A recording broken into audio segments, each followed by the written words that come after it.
Hey, what's up everyone? My name's Chris Winter and today I'm going to compare pretty much every 50mm lens that Canon makes, and for good measure throw in the 40mm STM and the new 50mm f1.4 from Sigma.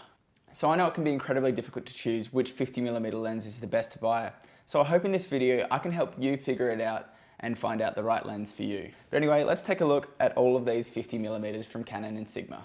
So we've got 6 different lenses here, all with the same kind of focal length. But as you can see, lined up from smallest to largest, they've actually got their own shape and style. On the end here, we've got the smallest of the lot, the 40mm Pancake.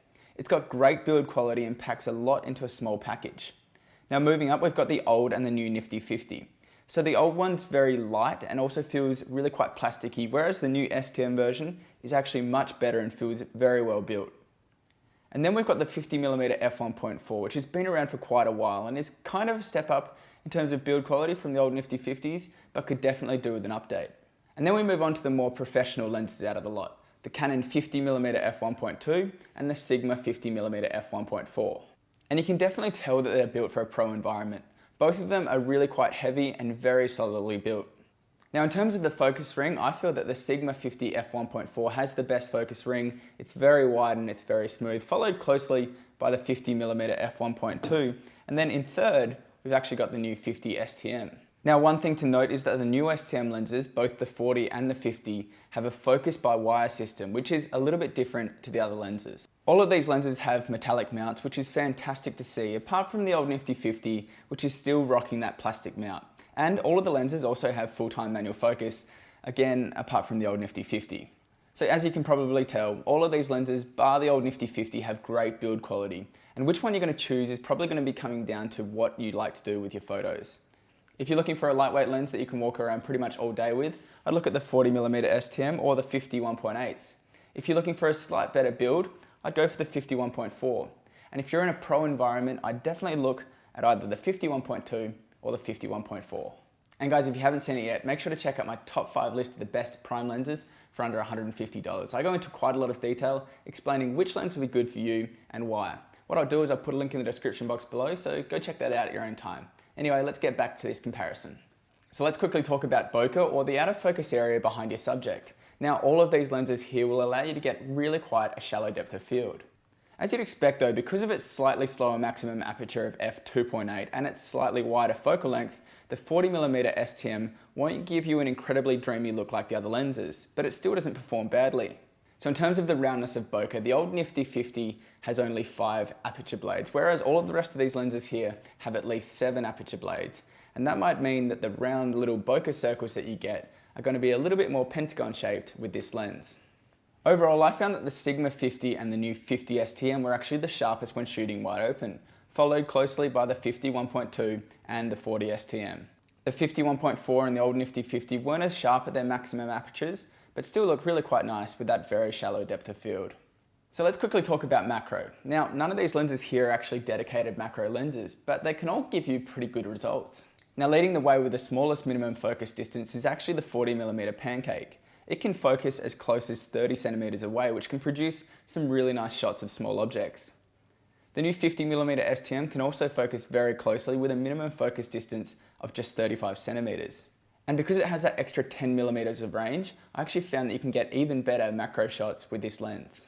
After that, the Sigma 50 1.4 can get you as close as 40 centimeters to your subject, whereas the other 3 Canons will actually make you take your photo as far away as 45 centimeters away.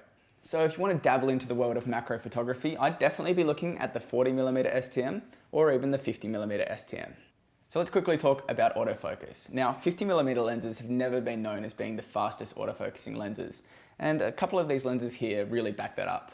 Now that is apart from the newer STM lenses, the 40mm and the 50mm. I consistently found that these 2 lenses, which both come in at under $200, were easily the fastest lenses of the group. Not only were they zippy, but they were also the quietest of all the lenses.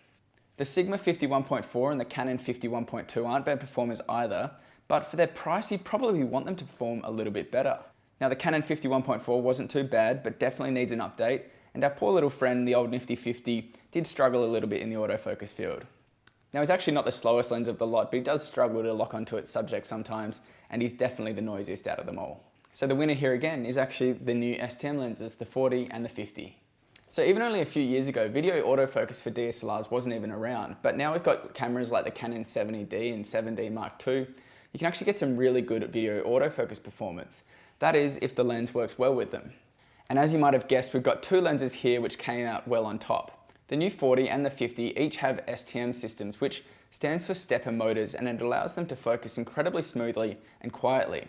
The other lenses performed okay in autofocus for video mode, with the Canon 50 1.2 and the Sigma 50 1.4 coming next best. Unfortunately though, the Canon 50 1.4 and the old nifty 50 struggled a lot in this area, and I wouldn't recommend them for video work unless you're only going to be manually focusing. So overall for video autofocus, it was a clear win by the new STM lenses. If I was to pick a winner out of these two, I'd pick the 50 STM because it was slightly smoother for video autofocus and it was also a little bit quieter. So let's now talk about price and more importantly, value for money. So I've now arranged all of these lenses here by their price rather than their size. On the end here, the cheapest of the lot is the old nifty 50. You can get this lens for around about $99 these days, which is an incredibly cheap price to get into the world of fast 50s. But now there's another option that you can actually get, and it's the 50mm STM, which only comes in at around about $25 more. For me, that's actually an absolute steal and should be in everyone's kit bag. Moving up, we've got the Canon 40mm STM, which is around about $150, so $25 more than the 50 STM, and is still a really good deal. It's a great little lens to throw in your pocket on a day out. Now moving up, if you need a little bit more light, we've got the Canon 50 1.4, which comes in at around about $350. And that's actually not super expensive, and if you're happy with a smaller form factor and slightly older technology, this could still be a choice for you. Now lastly, we've got the two pro lenses of the group, the Sigma and the Canon 50 1.2. So the Sigma comes in at $950, which is where I think it should be. Now it's got great image quality and it's got a very nice build and is definitely what I'd be looking for if I was going to be shooting weddings or other paid events. Now on the end here we've got the Canon 50 1.2, which comes in at around about $1,350. Now this lens lets in a lot of light and you can get an incredibly shallow depth of field with it. But coming in at $1,350, it is quite expensive. And when you think about it, you could actually buy all four of these lenses and still have a little bit of money left over. So for me, it's slightly too expensive, but you never know. For you, it might just be the right price. So let's now take a look at a few sample images that I've taken with each one of these lenses. Again, as you probably heard in my video, each of these lenses have their pros and their cons. Even the cheapest of the lenses, the 50 1.8, can take some really beautiful photos. As you can see though, it does have quite a strange bokeh shape and is something to consider. Now out of all the lenses, I found that the Sigma 50 1.4 was the sharpest of them all. It's a fantastic new lens and Sigma should be very proud of what they've accomplished. Now the 50 1.2 can give you an incredibly shallow depth of field and some lovely bokeh, but I was a little bit disappointed at just how soft it was at f1.2. So overall, I was actually pretty happy with the image quality from all of these lenses, but if you do want the sharpest lens, I'd definitely be looking at the Sigma 50 1.4. So which one should you buy? Hopefully in this video, I've given you a little bit of information to help you decide. Now, if you're after a pro lens that will take the day-to-day knocks and perform well over the time, I'd look at either the 50 1.2 or the Sigma 50 1.4. Honestly though, I'd take the Sigma over the Canon. Now, if you're after a lens that will fit in your pocket, will allow you to take photos in a smaller environment and has great autofocus, I'd go for the 40.